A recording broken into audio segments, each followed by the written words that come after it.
I guess with just this quick turnaround, and obviously your players being disappointed about what happened on Saturday, how did you try to get their heads right for this game tonight? Well, it's funny because we went. I woke up Sunday morning and said, "Hey, I want to be in a good mood today," and told the coaches I'm going to be really positive. And then when we started watching film, I kind of lost my mind.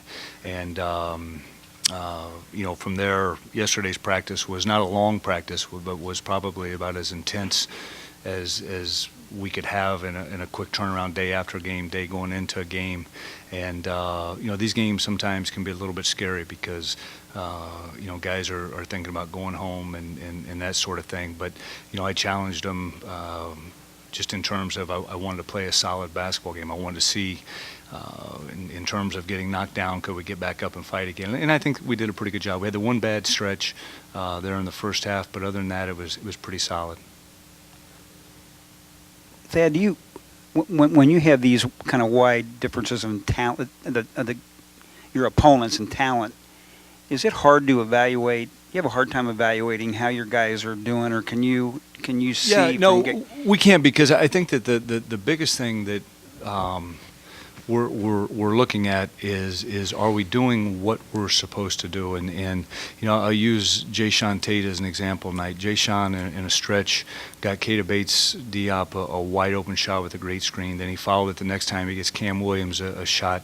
We stayed within the offense in terms of what we were doing, and those are the things that as you're trying to make some adjustments defensively, can they carry that forth? I think from the standpoint of what we were looking for tonight, we got. Really well, but against Carolina and also against Louisville, you didn't. Is it shot selection? What's been the issue there? Obviously, two great teams. Yeah, size, is one, but going back to what I just said to Bob, I think from the standpoint of at times in those games we didn't execute to the level we needed to execute. You look at the second half of the Louisville game, we were getting very good shots in terms of what we wanted. Even last Saturday, I thought we had some pretty good looks within the confines of the offense. And when you're playing those types of pressure defenses, they can, if you let them, force you out of what you want to do. We have to be tough enough in terms of running what we want to run and then making the reads off of that. And at times we do it. That's got to become who we are in terms of our offensive efficiency. Do they understand good shot versus a great shot? Yeah. A slightly contested shot. Yeah, sometimes they do, sometimes they don't. I think one of the things we're starting to talk about now is you got some guys on this team that are shooting a very high percentage. Trying to set them up and get them looks is very, very important in terms of we want the best shooters shooting more shots. Right. Well, I was going to ask you. Mark Loving is example one. I mean, he's taken fifth. He's fifth on your team in shots taken, and but he's taking good, right. He's taking good ones. Is that enough for you, though? Yeah. I mean, do you want him taking more? I think he can probably take some more, but the one thing is Mark is taking good shots, and I think from that perspective, it's probably why his percentage is pretty high. I mean, I remember my second year here, J.J. Sullinger shot like 42% from three, but he always took good ones. And for Mark, if that's something he can do, then we're all for it. Dovetailing off the offensive efficiency conversation, 25 assists on 36 made field goals. Yeah. What generated that tonight? Well, what did you like? it's funny because they were changing defenses and from matchup to switching everything to 2-3 zone to man, and we told our guys, and you look at that stretch where we got outscored 13-2. We held the ball. We weren't moving the basketball, and that was kind of the game plan. We told them, hey, I'm not exactly sure what defense they're going to be in, but the ball has got to move, and we'll find the open guys. Thad, you mentioned that practice is very intense, that you kind of brought a little bit of that to the practice, I assume. But Cam mentioned that they were an angry team. Did you feel that intensity came more from them or maybe from the coaching staff? Well, I think it started with us, and then it kind of trickled down to them. And I literally stopped practice in a segment yesterday. The score was 9-9, and I just said, hey, this is what I want to see tomorrow night in terms of the competitive nature. And so I told him before the game, Scarlet hated Gray and Gray hated Scarlet yesterday in practice. Now let's put all of us together and play Miami of Ohio. Thad, you got one game obviously until the Big Ten starts. In the past, at this point, do you usually have a pretty good feel for how good you're going to be? And I mean, you've had a lot of different teams, obviously young teams, old teams, whatever. I mean, and the next question is, do you have any sense with this team that way? I do. I think it's the big question in my mind is can we get these guys playing at a consistent level in terms of 40 minutes and knowing what's coming down the pipe. It's never going to go the way we want it to go, and you look at great teams, they're able to handle adversity, and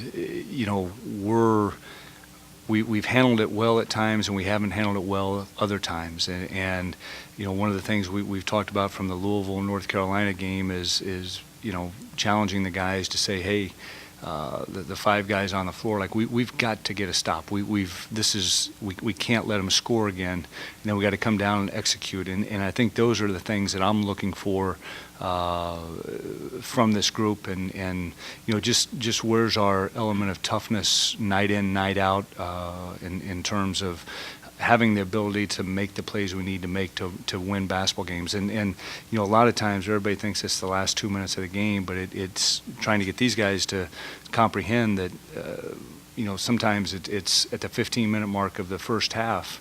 We let a team go on a run, we give a team confidence, and those are the things you're always trying to get guys to understand.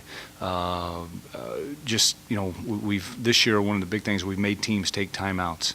And what happens when they come out of the timeout? Do we let them go on a run? Those are the things that we're after. So you can't be sure really at this point, I guess. No, but I mean, I will say this. I like this basketball team. I like the things that I've seen, at certain times. Obviously we gotta continue to get our post game established. I mean, we've got to, I thought Trey McDonald came in and did a great job. Anthony Lee rolled his ankle. He's fine. Not fine, but he has a sprained ankle.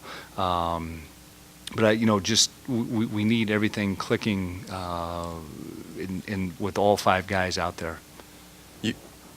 Almost half of your points, well, it was an odd number you scored, but 46 or 93 guys that came off the bench. What do you say about their production? Is there anyone pushing maybe to break into the first five, or have you thought about that? We've talked about it.